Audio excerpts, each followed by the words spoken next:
Hello there, Pisces sign. Welcome to your monthly reading. This is your reading for the month of September.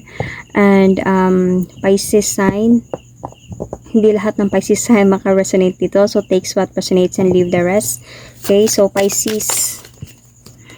Wait lang, ayusin ko lang yung cam. Ayan. So, Pisces cross-watchers, pwedeng kayo to at hindi sila Pisces sign, okay? So, put yourself in a situation kung saan kayo naka-resonate Pisces. So, kung hindi kayo naka-resonate sa reading na to, please to check your other placement, your sun, your moon, your rising, your Venus sign. Kahit naka-resonate pa kayo sa reading na to, still do check your other zodiac signs, your other placement, kasi pwedeng doon mag-connect or mag-continue yung reading ninyo from here to there. However, maka-resonate pa din kayo. So, let's start. I'm going to pull an oracle card, Angel Romance oracle card for the Pisces signs out there. So, love yourself first. Okay, your self-respect makes you more romantically attractive. So, love yourself first, Pisces. Well, Pisces need this really somehow. Anyway, ano bang nangyari or anong nangyayari ngayon sa inyo, Pisces, with your love reading until sa tingnan natin kung anong kailangan yung malaman this month of September. So, ano nangyayari sa inyo right now?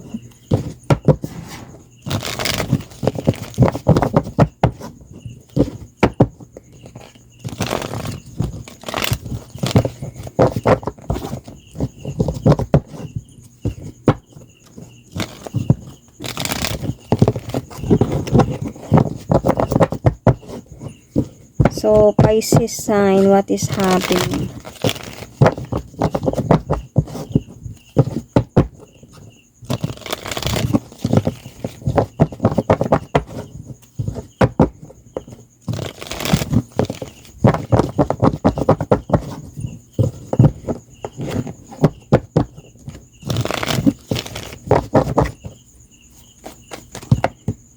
Madami. Hindi ko siya kunin.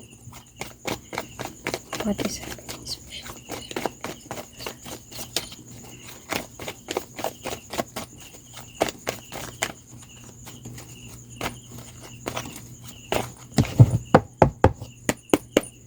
Pasensya na kung medyo matagal yung shuffling kasi luma na kasi yung baraha.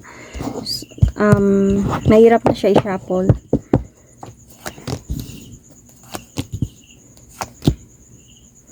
So, Pisces sign. Okay. Actually, you are doing it right now, Pisces sign, yung loving yourself. May cycle na na-end sa inyo ng person mo. Feeling ko, pero gustong ipaglaban yung relasyon back. Wanted na magkaroon ng relasyon ulit. Okay? Bumabalik, nag-offer ng love and relationship again. Itong person na to pala, minsan na siyang umalis sa buhay mo, like emotionally. So, parang bumabalik siya, lumalaban siya, gusto niya ipaglaban yung relasyon ninyo ulit. So, you are in the process of healing right now, enjoying your life, being single. Okay, so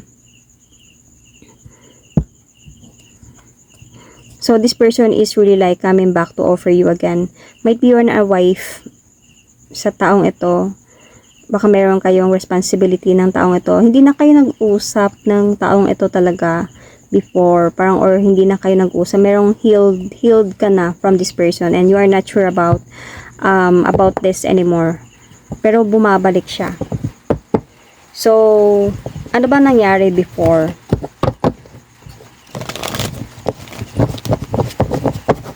So, what happened before? Medyo umuulan. Kung may mapapansin kayo maingay, maulan.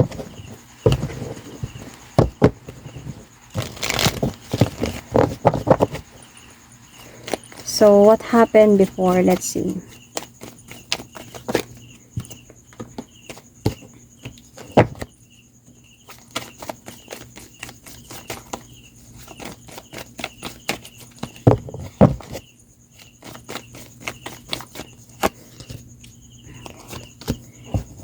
Okay, so Pisces sign, You might have an Aries, Sagittarius, Leo in your chart. Mabigat ba yung fire sign sa chart nyo? So, check your placement, guys. So, okay naman yung communication ng person na to, ninyong dalawa before.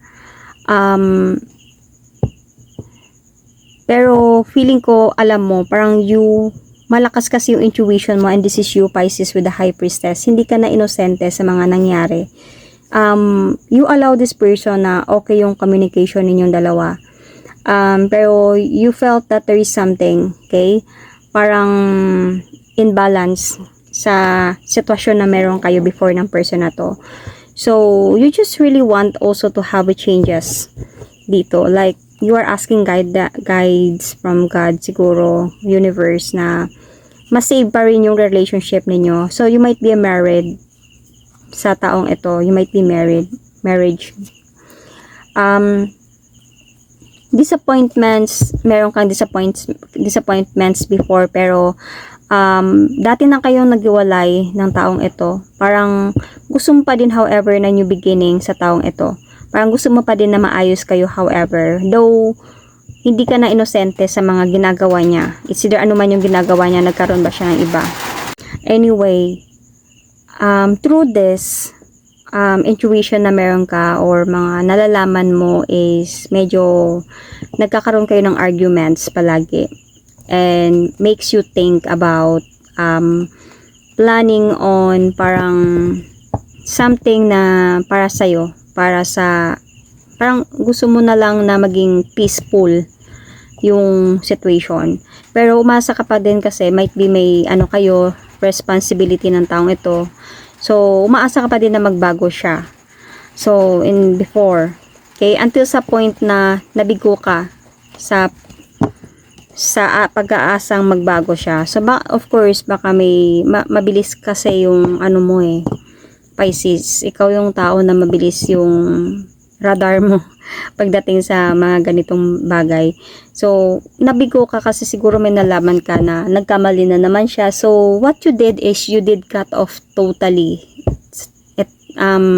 Kinut off mo tong taong ito totally sa buhay mo. So, hindi mo talaga siya like, iniwasan mo talaga siya and nag-move on ka talaga dito. Like, parang ayoko na talaga this time. Ayoko na magtiwala sa'yo. Parang ganun ang nangyari before. So, you really cut off this kasi may clarity na parang may evidence ka na din, may clarity na parang oh my god, hindi na magbago to, hindi na ako aasa dito, parang ganun. So you might be dealing, Pisces, with someone from the past.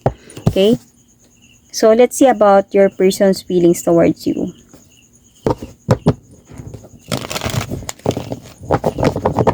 You might also have a Libra in your chart, so malakas yung Libra sa chart mo. Check your placement, guys.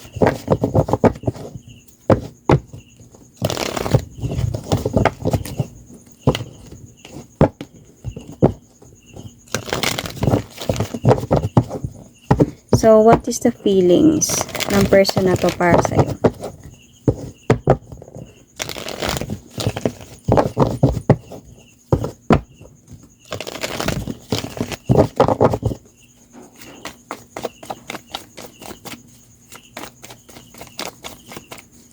Feelings ng person mo para sa'yo. You might be dealing also with a Taurus sign, Leo sign, Capricorn, or an air sign here.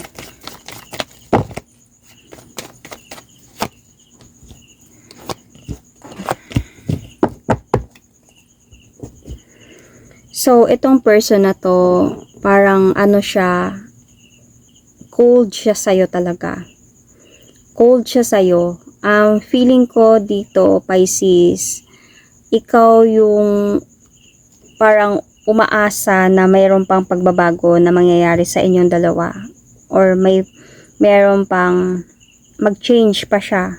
Okay? Maging matured enough pa siya sa responsibility na meron siya sa pagsasama ninyo. Kung married kayo sa marriage ninyong dalawa. Pero itong person na to nagiging cold na siya talaga sa'yo dahil meron na talaga siyang iba. Okay? I hope na hindi lang siya nakabuntis dito, baka nakabuntis pa siya. So, may iba na siya. And yung feeling ng person na to, medyo pagod na din siya sa sitwasyon na meron sa inyong dalawa. Okay? Medyo stress siya, hindi siya nakakatulog paminsan sa kakaisip. Kasi nakita ko dito, parang nagkakaroon talaga ng option sa kanya dito about the other person and about you. Okay? So, nagkakaroon ng option sa kanya.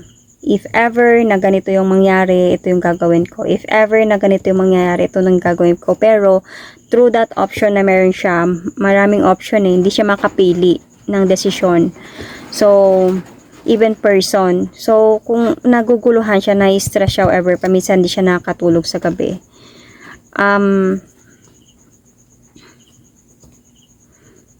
Sometimes nakakapag-isip siya ng, okay, makipagbalikan na lang ako para sa responsibility na meron kami, sa marriage kami, kasi ito yung kailangan. Pero sometimes naisip niya yung other person na mahal siya ng sobra, is naiisip niya din na hindi niya kaya iwan, or naisip niya tapusin yung dapat tapusin na sa inyo kasi hindi na din naman kayo naging masaya. So, yun yung feeling ng person mo dito. Cold na siya and parang napapagod na din siya sa sitwasyon na meron kayo. So, what is your feelings here towards this person?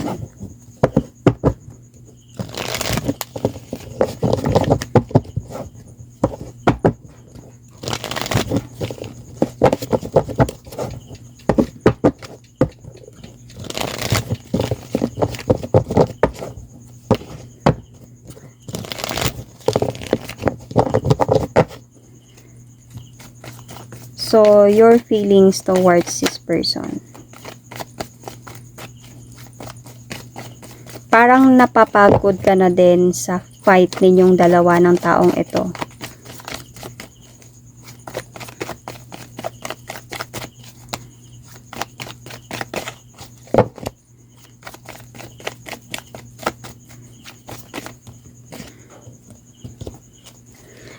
You feel na parang gusto mo na lang mag-move forward, and I mean, you feel na parang gusto mo na lang talaga na mag-move on, to walk away emotionally talaga na from this situation, from this person. Yun yung feeling mo, to find the enlightenment of your life. Ito na yung sinasabi ng oracle na love yourself first. Okay? Pero nami-miss mo kasi siya. Nami-miss mo yung person na to, and hindi ka pa talaga ganun ka naka-move on sa taong ito. So, adun ka sa point na kung aalis ka man, if you going to choose to walk away, hindi mo to gusto. Parang gagawin mo na lang to dahil para wala na lang gulo at parang hindi na lang mag-away. So, yun na yung nakita ko kanina, yung 5 of Swords is to surrender. Ayoko na, enough na. Pagod na ako sa fight na to. So, parang yun na yung inano mo. Pero, the feeling is parang nagtatalo kasi nga, nami-miss mo siya. Somehow, baka iniisip mo din yung responsibility ninyong dalawa. If may children kayo or anak. Like child. Okay? And hindi ka pa talaga handa na bumitaw kasi masakit pa sa yung mga nangyari. However, so, the feeling of you wanted to talk to this person about the betrayals that he or she gave you. Gusto mong kausapin to. Bakit nangyari to? Bakit ginawa mo to? Or to save your relationship, however, Pisces sign. But you are not sure anymore about this. This is you. The Moon card. So, hindi ka na sure. Lalo na aware ka na sa mga nangyayari, aware ka na sa taong ito, kung anong meron siya. Medyo hindi mo na na-appreciate kasi yung mga situation na meron kayo. And parang hindi ka na sure kung magiging okay pa ba. Andun ka na sa point of having a decision or ano bang gagawin ko, to stay or to let go. Andun ka na sa point na ganun kasi medyo nawawala na yung sparks. parang feeling mo hindi na na-appreciate yung situation, hindi mo alam kung mahal ka pa ba nito or nandyan na lang siya para sa responsibility na meron kayo, sa pangalan na married kayo. So, hindi ka mo alam kung mababalik pa ba to sa dati. So, parang nagpaplano ka na lang dito na mag-move forward and never look back from this. Yun yung feeling mo para sa taong ito. But what you were going we will going to see kung ano yung mangyayari this September.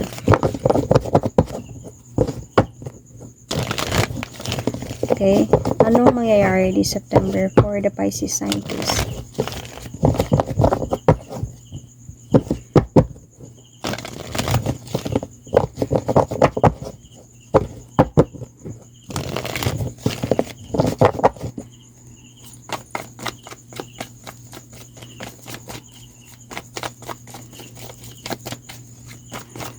Anong mangyayari ngayong September para sa Pisces sign who resonated this? Please. What will going to happen?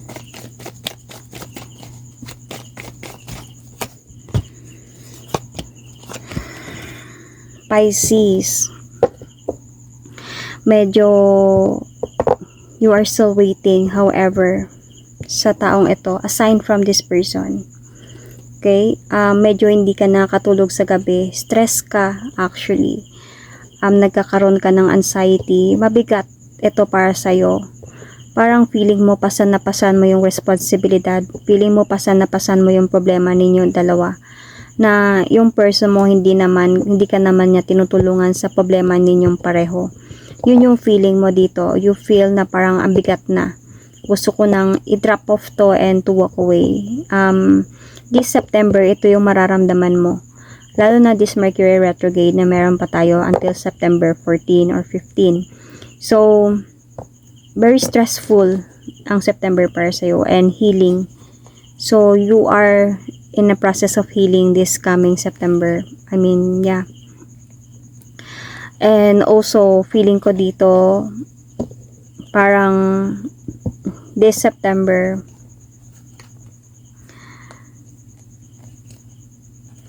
andun ka sa point of decision na if ever babalik man siya, kasi you are waiting if ever babalik siya para ayusin kami, hindi ko na siya tatanggapin ulit. So nandun ka sa point na ganon this coming September, thinking about that. Okay, so if ever naayusin niya pa to, hindi ko na talaga siya tatanggapin this time kasi ang bigat na, sobrang stress na. So this September, pwedeng may mga decision kang pangyayari na ganon. Kasi medyo stressful na yung mga nangyayari sa'yo. Gusto mo na maging practical sa situation, sa mga nangyayari. Gusto mo na mag-move on talaga, like totally move on talaga. Hindi lang sa, yun lang yung pinapakita mo, pero gusto mo deep in your heart, move on ka na. Parang pagod ka na sa kakaisip, or pagod ka na sa kakaramdam na may pag-asa pa sa inyo. So, this will be the guide, Pisces.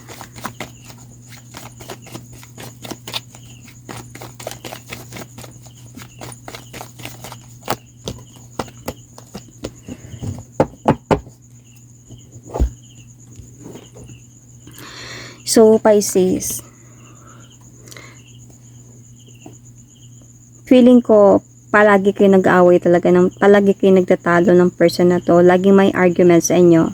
So, the guide here is, pwedeng mangyayari pa din talaga to if you will going to expect that this person will come back into your life, if you're not going to give up. So, wala naman akong sinasabi na give up ka or what, pero focus on yourself first. Okay? Sabi nga sa oracle card, love yourself first. Your self-respect makes you more romantically attractive. So, if you respect yourself, if you love yourself, if you prioritize yourself first, then pwedeng mayroong tendency na it's either ma-attract back siya sa'yo, or it's either somebody will come in your life na totoo na this time para sa'yo. Okay? Cause you are with someone who is a cheater, might be kasi sa cheating talaga. So might be mahirap umasa sa taong ganito. Darating yung araw na magkakaroon ng new beginning sa'yo. Okay, it's either may darating na para sa'yo, the one for you. Somebody will going to give you this celebration, a love celebration that hindi mo naramdaman doon sa isa. A new beginning, parang this is a new beginning, parang nagwo-work again para sa'yo yung universe to give you a new beginning in your life. So I hope narinig nyo pa din ako. So parang iwasan mo na yung having a decision, having an option of a decision dito. Ito yung gagawin ko if ever hindi na siya babalik talaga, hindi na din talaga ako. Pero pag babalik siya, siguro let's try, parang ganun. So feeling ko ilang beses mo na to ginawa itong ganito, pero wala ding nangyayari sa inyo. So try to disconnect talaga sa taong ito. Try i-disconnect and try na iwasan mo to. And don't accept the offer if ever na makipag-usap sa'yo or makipagbalik or makipag-ayos. Unless na totally hindi niya ipaprove sa'yo na nagbabago na siya. So, might be there is really someone for you. You know, kahit sabihin natin kasal kayo, may mga nangyayari yan. Obviously, maraming nangyayari talaga ganyan. Nagkakaroon ng divorce, nakakatagpo ng bago, and yun pala yung for them. So, divorce or annulment or something. So, madaming nangyayaring ganyan. Hindi like totally na kung ito na talaga kayo for life, wala kayong magagawa. So, what if hindi na talaga kayo masaya para sa isa't isa? What if hindi na talaga pwede? So, we don't have to force things to happen na kailangan because of this marriage, di ba? So,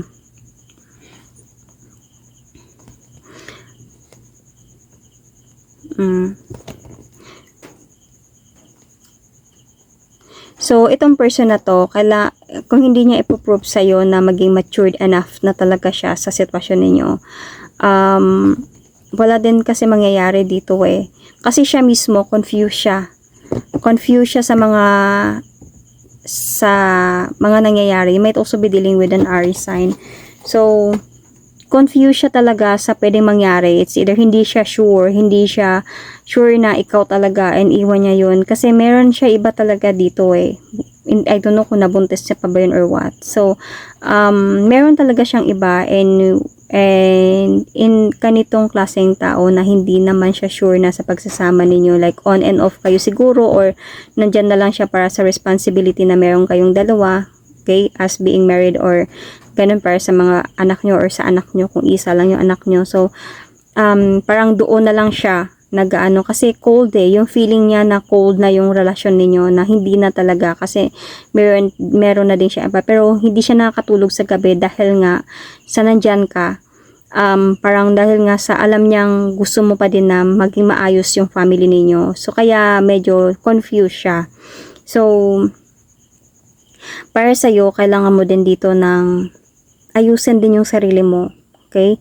We never know what will happen in the future. Malay mo, makikita niya yung yung worth mo talaga as a wife and mother. So, pwedeng bumalik siya sa'yo at ayusin niya talaga, maging matured enough na siya in the near future or what. Kasi kung palagi kayo nag-aaway, wala talaga mangyayari sa inyo dito. Palagi kayo nagtatalo, nag-aaway, parang walang mangyayaring new beginning talaga sa inyo, lalo na kung alam mo mismo na merong cheating na dito, alam mo na meron siyang iba talaga, alam mo to. So might as well respect yourself, to love yourself more, to prioritize yourself.